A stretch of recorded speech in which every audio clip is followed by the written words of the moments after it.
तनिष्का आणि आपण पाहत आहात खोज मास्टर न्यूज। महाराष्ट्रातील महत्त्वाच्या घडामोडी घेऊन आम्ही आलो आहोत। राजकीय संघर्ष, पावसाचे अपडेट्स, महिला आर्थिक प्रगतीचा निर्णय आणि पालखीचा प्रवास। चला तर मग पाहूया आजच्या ठळक बातम्या।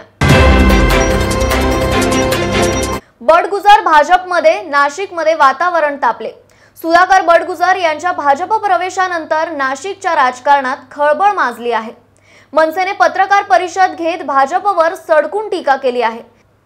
नेते दिनकर पाटील म्हणाले, गुन्हेगारी मुक्त महाराष्ट्र म्हणणाऱ्या भाजपमध्ये आता गुन्हेगारांचा शिरकाव होतोय।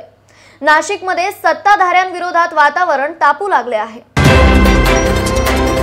फडणवीस खडसे एका मंचावर। जळगावमध्ये देवेंद्र फडणवीस यांच्या कार्यक्रमात एकनाथ खडसे हजेरी लावणार आहेत। त्यामुळे पुन्हा एकदा राजकीय चर्चांना उधाण आलं आहे। मात्र खडसे यांनी स्पष्ट सांगितलं, भाजप प्रवेशाचा विषय आता बंद आहे, मी त्याला पूर्ण विराम दिला आहे। बारवी धरण 43% भरले, ठाणेकरांना दिलासा। ठाणे जिल्ह्यातील बारवी धरणात सध्या 43% पाणीसाठा झाला असून गेल्या वर्षीच्या तुलनेत हा आकडा दुप्पट आहे। कल्याण, मीरा भाईंदर, अंबरनाथ सारख्या शहरांना याचा लाभ होणार आहे। वसईमध्ये समुद्र किनाऱ्यावर झाडांची पडझड। भुईगाव समुद्र किनाऱ्यावर भरतीमुळे आणि जोरदार पावसामुळे सुरूच्या झाडांची मोठी पडझड झाली आहे। शेकडो झाडं उन्मळून पडली असून किनाऱ्याचे संरक्षण करण्यासाठी बंधाऱ्याची तातडीने गरज आहे। गोदाघाट परिसरात अलर्ट। गंगापूर धरणातून पाण्याचा विसर्ग होणार असल्याने गोदाघाट परिसरात पुन्हा अलर्ट जारी। सध्या पाणी ओसरले असले तरी पुन्हा सतर्कतेचा इशारा देण्यात आला आहे। नाशिकसह उत्तर महाराष्ट्राला येलो अलर्ट। महिलांसाठी ऐतिहासिक निर्णय, 0% व्याज दरात कर्ज।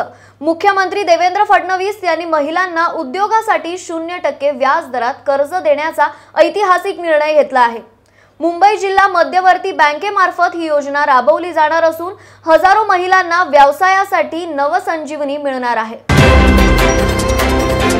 परंडा अवैध वाळू उपशावर महसूल विभागाची कारवाई। सीना कोळगाव नदीपात्रातून वाळू उपसणाऱ्या 3 बोटी महसूल विभागाने नष्ट केल्या। त्यातील 2 बोटी बुडवण्यात आल्या तर 1 पेटवण्यात आली। परंडा तहसीलदार निलेश काकडे यांच्या नेतृत्वात ही धडक कारवाई पार पडली। संत ज्ञानेश्वर पालखी प्रस्थान, पुण्यात आज मुक्काम। आळंदी येथून प्रस्थान झालेल्या संत ज्ञानेश्वर महाराजांच्या पालखीचा आजचा मुक्काम पुण्याच्या भवानी पेठेत आहे। पालखीचा सकाळचा विसावा भोसरी फाटा आणि दुपारचा फुले नगर येथे होता।